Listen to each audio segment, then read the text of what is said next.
Welcome to the Danny Clinkscale Reasonably Irreverent podcast. Insightful and witty commentary, probing interviews, and detours from the beaten path. Welcome to Monday Musings-Danny Sports Wrap. We have a potpourri of things to talk about on this Monday edition. We've got everything from controversy to optimism to quizzical thoughts about things being up in the air, both on the court, off the court, on the field, off the field, in the courts. Also, we always at this time of year can head out to Arizona, at least for a little sunshine and a little optimism. Spring training, that's what that is all about, as we got a whole lot of things to talk about as we are arriving at tournament basketball time. And, of course, there's some tournaments are already being played around the country, and the Big 12 tournament will indeed be a participatory event this time around. It signals sort of a milestone, obviously, because it was after one game had been played in the Big 12 tournament, and they were about to start another one, that everything was shut down last year. So we kind of think back to that time, and I'm sure none of us thought at that time that it would be 1 year later and we would still very much be dealing with the situation. Limited fans will be at the Big 12 tournament, but it will indeed go forth, and it will go forth in very interesting fashion, I think. We'll talk about that. We'll talk about baseball. We'll talk about Les Miles in limbo on administrative leave. All kinds of things to deal with here on Monday Musings, Danny Sports Wrap, another great edition. More of Danny's Reasonably Irreverent podcast after this. I'm here with Tim Emerson, the owner of Emerson & Company. And Tim, give us an idea of the range of services that you provide from Emerson & Company. At Emerson & Company, we do credit card processing, payroll services. We do bookkeeping, merchant accounts like point-of-sale systems. What would you say differentiates you from other companies in the field, and what makes you special? I think what makes us unique is that we're a small local business making regional decisions on companies. We create a profile for the business and then put it out to our different vendors in a very competitive environment and tailor those needs to the specific business, which usually ends up in a great fit or great result for the company. And, of course, the idea is to save money, right? Save money, and actually sometimes I'm surprised where actually a solution that may cost a little bit more ultimately does save money, but we're not conditioned to think like that sometimes. Emerson & Company. Check them out at emerson-co.com or call them at 816-360-9092. Cinematic Visions has been an affordable solution for professional media production in Kansas City since 2003, offering award-winning video production and creation, as well as a wide array of digital and social media management services. From planning, scripting, filming, editing, and post-production to delivering your product to a watching world, Cinematic Visions will provide professional and affordable services for you and your business with the necessary return on investment to make it all worthwhile. Cinematic Vision's goal is to unlock the power of storytelling through video and a strong online presence for your company. Beyond the numbers, they want to inspire and evoke your clients to feel and act. Let my friends at Cinematic Visions embed your brand where it belongs, in your customers' minds. You can find them online at cinematicvisions.com or with a quick phone call at 816-600-6300. I'm here with Joe Spiker, owner of Easton Roofing, and boy, we had to negotiate a million things in 2020, but Easton Roofing navigated them all. As 2021 rolls out, what should we expect this coming storm season? Well, Danny, it'll be the same thing as it is every year. The storms come, and you've got the guys out knocking on doors offering quote-unquote free inspections.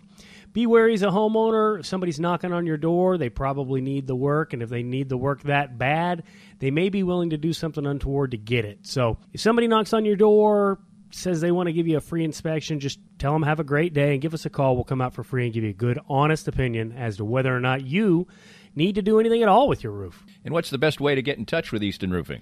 You can always find us online at eastonroofing.com or give us a call at 913-257-5426. Easton Roofing. Integrity matters. It's time to visit once again with Dr. Brad Woodle of Advanced Sports and Family Chiropractic and Acupuncture. And Dr. Brad, your group has reached a significant milestone in receiving a prestigious award. Danny, we've been honored for the 10th year in a row to receive the 5-Star Service Award from Integrity Doctors. And what this means is that all of our offices throughout Kansas City have made sure to give people excellent chiropractic and acupuncture care, be on time, and do a very complete and thorough job, and have great responses back from patients. I know firsthand because I was just treated, for instance, today by you. You have a wide range of fantastic services. Absolutely. Chiropractic, acupuncture, physiotherapies, rehab, anything that you need to keep you well in bones, muscles, joints, and nerves. And I can't say how much it's benefited me in the time I've coming here, upwards of 2 years. My back has improved 100%. And you can have that same kind of treatment too. For more information and your chance for a healthier way of life, visit asfca.com/Danny today. If you'd like to join these and other great sponsors and market your business to a growing and engaged audience, contact us at danny@dannyclinkscale.com. Look forward to hearing from you. Welcome back. Happy Monday. Hope you enjoyed the weather over the weekend. Hope you didn't have your stuff on the outside of your home blown away, your flags ripped apart, whatever. In addition to the wonderful, nice, warm weather, we certainly got some high winds and almost to the dangerous point, but it was nice to get the warm weather and get out there. For me and my circumstances, we have a house guest here this weekend and actually for a few days. His name is Tom. He lives in Cincinnati. He's a singer like my wife, so oftentimes this house sounds like the set of a musical. They're both opera singers, but they'll sing about what they're doing, going about their business, doing the dishes, cooking, and they'll sing about it just like in a musical. So that's kind of fun. We took a nice drive to Weston yesterday, so I hope you got out to do things like that and paid attention to some sports while you were doing it, although it wasn't a particularly electrifying weekend of sports. What we do sit here on this Monday and peruse is the fact that Les Miles still is the football coach at the University of Kansas, and he is, of course, on administrative leave, and what that exactly means, I don't know. I guess it just means he can't do anything with the football program while Jeff Long decides what the future will bring. This is really a very strange situation because you've got a football coach who has almost no reason from a tangible standpoint, as far as football is concerned, to be kept around. And then the allegations are at best embarrassing, at worst sleazy, or worse than that, as a matter of fact. They did take place when, at least as far as we know, strictly at LSU, and that's probably the best thing that Les Miles and his people can think about as they look at the landscape, is the fact that in Jeff Long's really only comment about this so far, when he did announce that they were putting him on administrative leave, he did pointedly say that these actions took place at LSU. That is a little bit of cover fire there, but I just don't know what we could hear or Jeff Long could discover that would be enough to warrant keeping a coach who didn't win a game last year and has won 3 in 2 years, and also seems to have some other issues that are a bit troubling and sometimes feels disengaged, disoriented. I'll always go back to a story from his coach's show. I believe it was last year, but even if it was the year before, I guess that's even worse.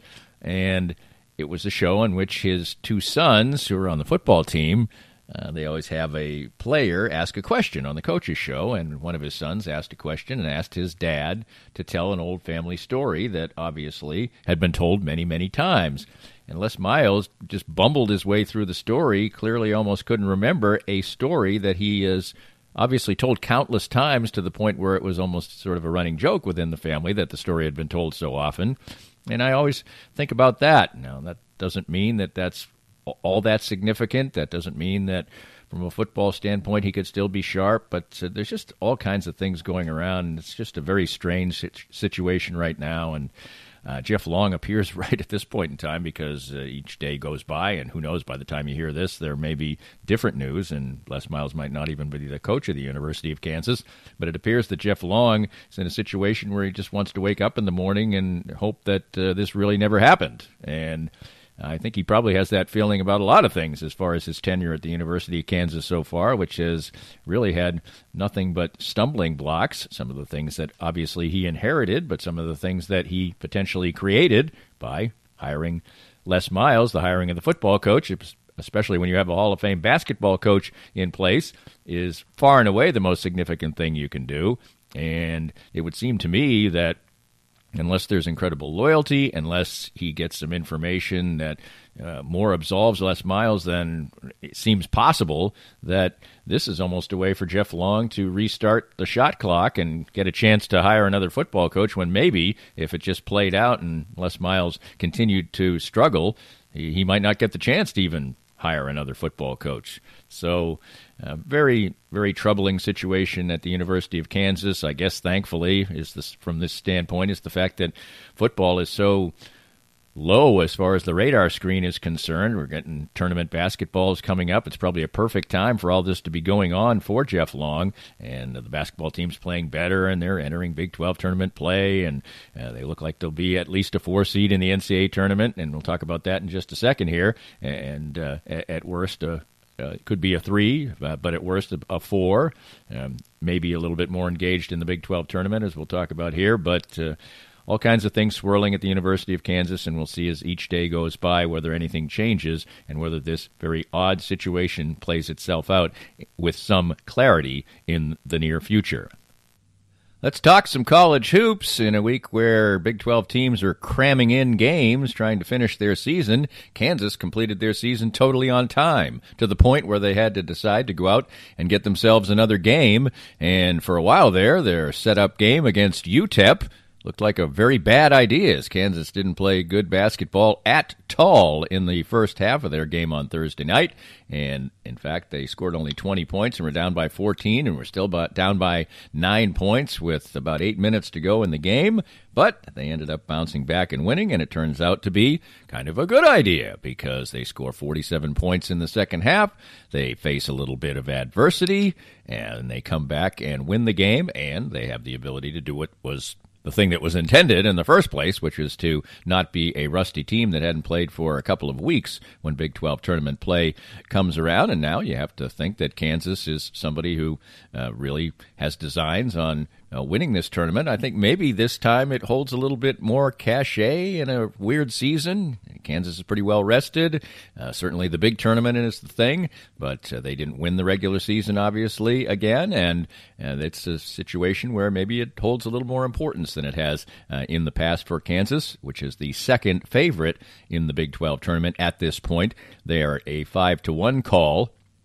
Baylor, a prohibitive 4-7 favorite as far as the Big 12 tournament, at least in the odds that I saw, as we get set for tournament play, and Kansas will play on Thursday against the Oklahoma-Iowa State winner. And I guess it says something about the state of the league and the good season that this league has had, that an Oklahoma team that at times has been ranked in the top 10 in the country, obviously a little bit of fade towards the end of the season, but they're playing on the first night when they play those two games.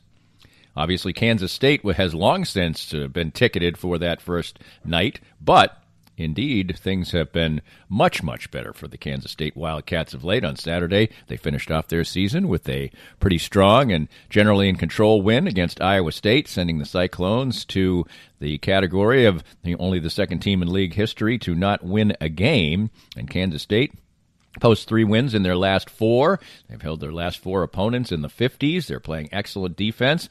They showed some offensive spark, a little bit anyway, in the first half of the game on Saturday.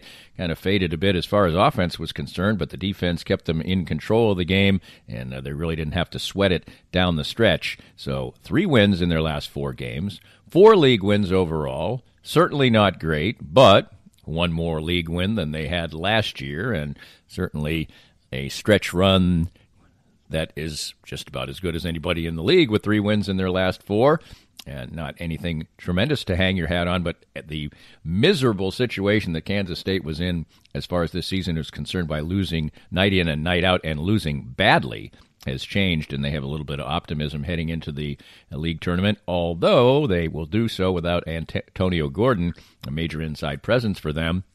Kind of a strange situation here, as he is ruled out and likely ruled out for the rest of the season, however long that is. That could be 1 game, but with total health issues. Kind of some obtuse comments from Bruce Weber that he's been dealing with a lot of things, and he also maybe hinted that there was some mental health issues that were involved in that particular situation as well. But it looks like Kansas State will have to play a little bit smaller, and they dealt with that on Saturday. And Antonio Gordon is likely to not play the rest of the season. And as I said, that could be one more game for Kansas State. We'll see. They play the 8-9 game against TCU at 6:30 on Wednesday. Missouri Tigers had kind of an odd final week in the SEC. They get a real feel-good win at Florida against a very good team on the road, ensuring that they would be at least a 500 team in the league. Well, then they turned around and made sure that they were a 500 team in the league by losing at home to LSU. 86-80 was the score, and I think that's a bit of note because since league play started, Missouri has given up 80 points or more in 6 games. And that's just not the type of play that you expect from a Conzo Martin team. And actually they won one of those games. But you can't go around giving up 80-plus points, and they've done so far too often. And that certainly is something that I'm sure Conzo would like to clear up. They were able to scrap back and tie that game against LSU on Saturday at 80, but then faded away on offense, and LSU scored the last 6 points to grab the victory. And interestingly enough, some of the things that Missouri has done during the course of the season have impressed the odds makers because Missouri, with a 500 league record, is the 7th seed in the SEC tournament, but they are the 5th choice as far as the odds are concerned to win the SEC tournament. So kind of interesting note there as they get set to play Thursday against Georgia with a 7 o'clock start in the massive SEC tournament that, of course, is without one team because Auburn is ineligible for postseason play. So college basketball, March Madness, in a year where everybody, I think, wants some madness of the good variety, cranks up on in this particular week for the local teams in tournament play. Up next on what I'd call a reasonably sleepy sports weekend, I mean, I like golf, I like soccer, so I had plenty of things to occupy my time. But and basketball fans had the NBA All-Star Game, such as it is, and the Royals were playing. So there's always something going on in the world of sports. Just think back to slightly less than a year ago when I was watching virtual car races and virtual soccer games and actually taking them in and, watch people play cornhole and stuff like that. So we actually do have sports and we actually do have things to talk about. And we'll do that coming up next with a little bit of a chuckle, perhaps. More of Danny's Reasonably Irreverent podcast after this. Firsthand, I have enjoyed the benefits of the CBD products from Canaway. My back feels better and better these days as a major part of my routine are the pain-relieving salve and the Pure Gold oil. And recently I had the pleasure of a treatment session using the Canaway CBD in conjunction with the Microlight 830 cold laser. The non-invasive treatment session worked wonders, and I could barely tell I was even being touched. TML 830 is the first 3B cold laser to get FDA approval, and in addition, the combination treatment with CBD is patent pending. The new Smart Laser is the only hands-free cold laser in the world and is used by athletic trainers, chiropractors, MDs, physical therapists, and veterinarians everywhere.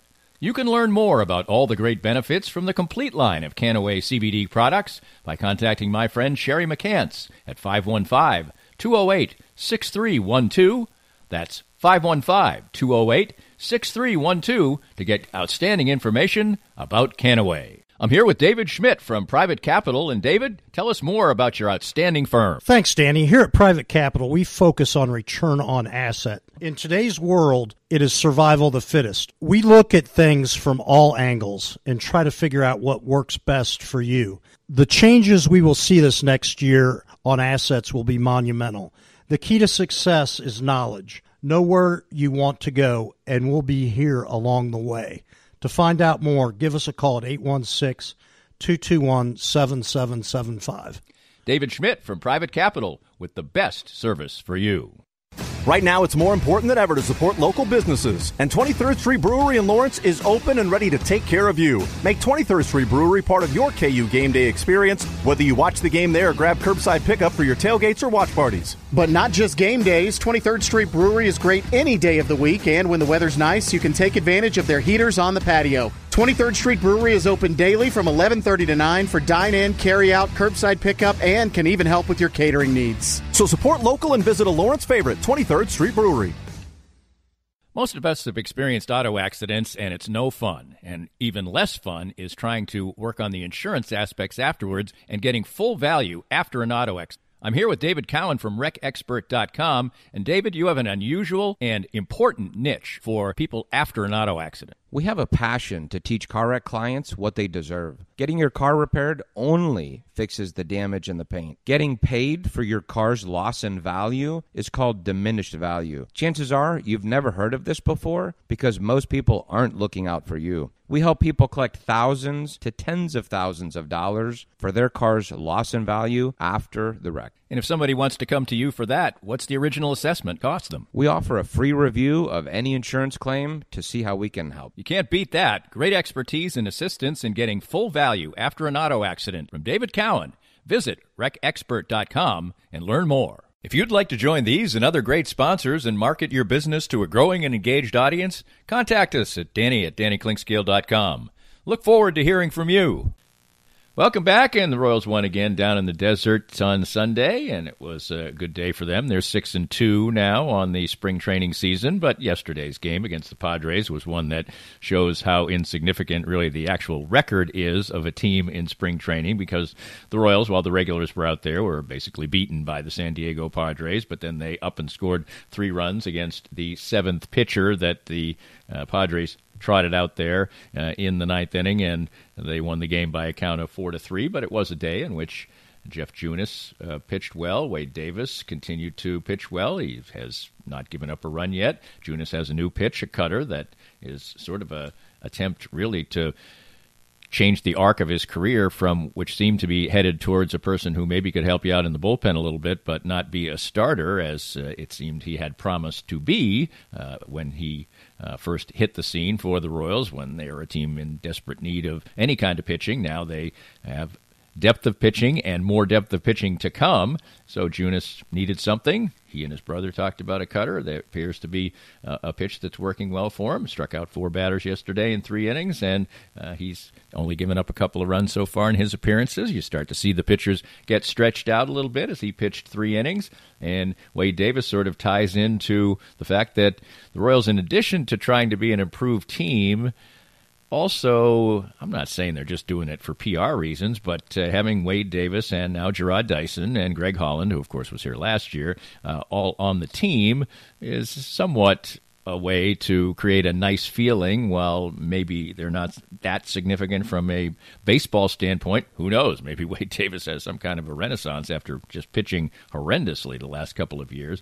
But it's kind of a feel-good thing. Gerard Dyson will be a spare outfielder and will provide a clubhouse presence, and he's kind of a unique clubhouse presence. If you're around Gerard Dyson as a media person, he's kind of annoying, to be honest. He's loud, talks all the time, is always trying to, give the needle, and I guess that's something that maybe a somewhat sedate at times clubhouse for the Kansas City Royals perhaps needs. But Dyson will probably come in and pinch run and pinch hit a little bit to play a little defense, although they probably don't need defensive replacements at this point in time. But so it's kind of a feel-good thing for the Royals, and I've said it before, I'll say it again. That's what spring training is all about. It's about good feelings. It's about creating an atmosphere, and the Royals are, and of course, from their standpoint, they get to gather after the game and say they won. It doesn't matter how they did or what significance it perhaps had, but they high-five in the outfield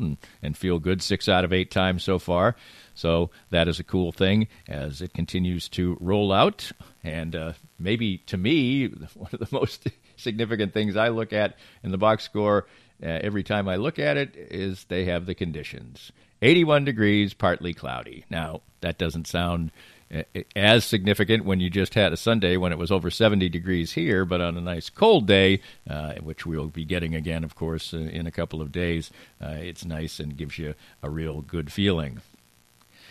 Well, I'll tell you what, when I think anybody who knows through the years that my patience level for off-season NFL football is not particularly high, and on this particular Monday, if you're somebody who's totally engaged in the National Football League, if you're watching the morning shows, We know that the deadline for tagging players comes tomorrow, although that may change because the Players Association and the NFL are actually talking about backing up that deadline because the Players Association wants to wait for the new TV contracts to be kicked in. The teams probably wouldn't mind that at all because we're sitting in a landscape where they are potentially expected to see the salary cap significantly cut. And, of course, we have the same old, Groundhog Day was almost a month ago, or maybe it was more than a month ago. I don't remember what day in February Groundhog Day is, to be honest, but I know it's in February.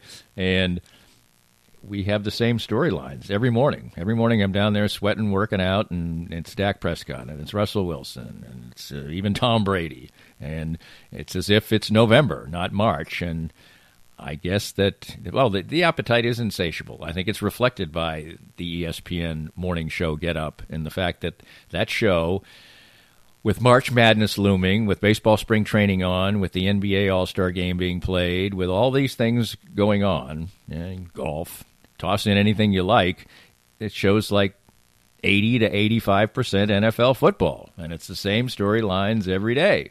And thankfully, they rotate the people who talk about it. And I watch it because there's not much else to watch, but it is remarkable the place that the NFL has put itself in our consciousness in this country. And the only thing I can make it akin to, and I think sports and NFL fans in this country would find it hard to believe, the only thing that I think it compares to in any way, the only thing that trumps it is soccer in Europe. I mean, if you're in, Great Britain and a Premier League fan, anytime, soccer is every bit, if not more, actually it is more, prevalent and dominant as far as the sports landscape is concerned as the NFL is here. But here we are, mid-March, and the NFL has done a fantastic job over and over again of creating all these different dates. Of course, they play football for a few months. Then we have the, Tag Day, which is today, and then we have the start of the league season, which is next Tuesday, and then there's a mini camp, and then eventually there's training camp, and it's remarkable. It's 24/7, 365, and the storylines are out there, whether they're real, imagined, drummed up. We got 24 hours of football time to fill, and certainly they do a great job, to the people who want to consume it, of filling that particular void. Weekends for me often include PGA Tour golf, and especially when there's big and captivating tournaments. And one of those certainly was this past weekend with the Arnold Palmer Invitational. And if you have great memories or are a fan of Arnold Palmer, you certainly get an unbelievable dose of that, almost to the point of overkill as far as I was concerned. But Arnie was a great figure in the game of golf. There's all kinds of great stories to be told, and they tell them over and over and over again. But also, they play on a very difficult and interesting golf course, and it gets a great field, and people want to pay tribute. It's kind of funny. One side storyline this weekend, Jordan Spieth, who again was in contention this weekend and had a good finish in a very difficult golf tournament, fourth straight tournament in which he's finished in the top 15 or better. They kept mentioning that this was the first time that he has played in the Arnold Palmer Invitational. He's been touring professional for 7 years now, maybe 9, one of the two. And he had never played in the Arnold Palmer Invitational. And they talked about how he went and sat in Arnie's office, and he enjoyed it, and he was really enjoying the experience. But I kept saying, literally out loud to the television, well, why hasn't he played in this tournament before? I mean, it's Arnold Palmer's tournament. Why hadn't he done it? And I never got that answer. But anyway, the answer I did get is that Bryson DeChambeau continues to be the dominant story in golf, and that doesn't mean I have to like that either. And I don't. I don't really like watching Bryson DeChambeau play. He takes a lot of time to play. He's fidgety. He doesn't look like he has a lot of fun playing. And, the style of golf he plays is Cro-Magnon, which is weird because he's combining brute strength with analytics and trying to come up with a different way to play golf. And in the end, what we saw yesterday is the fact that you can hit the ball, over a lake at an angle that nobody else can, and you can hit 390-yard drives, but it's the putting that is the thing that really separates out. Bryson DeChambeau beat Lee Westwood by one shot in the tournament, made a putt at the end, about a 6-footer, to clinch the tournament. But the real key to the entire round was the fact that he made two really, really long putts. I don't know what the final total was, upwards of 200 feet, but he had made 130 feet worth of putts, and it was just early on the back nine when that statistic came out. He made a couple of 40-footers, one for par, one for birdie, and that was the difference in the tournament. It wasn't the fact that he was out driving Lee Westwood by 60 yards, but certainly he will be one of the big storylines when the Players' Championship comes up this week. It's many people's favorite golf tournament, maybe outside the Masters because of the par 3 hole in the 17th and the 16th, rather, and the drama that has and the balls that go in the water. And it's another very difficult golf course. Basically, the Florida golf swing has become murderer's row as far as golf is concerned. It's very difficult golf. It was again yesterday. DeChambeau was 1 under par. Only 2 other players were under par. Nobody broke 70 on the entire day. 2 over or 3 over was a half-decent score.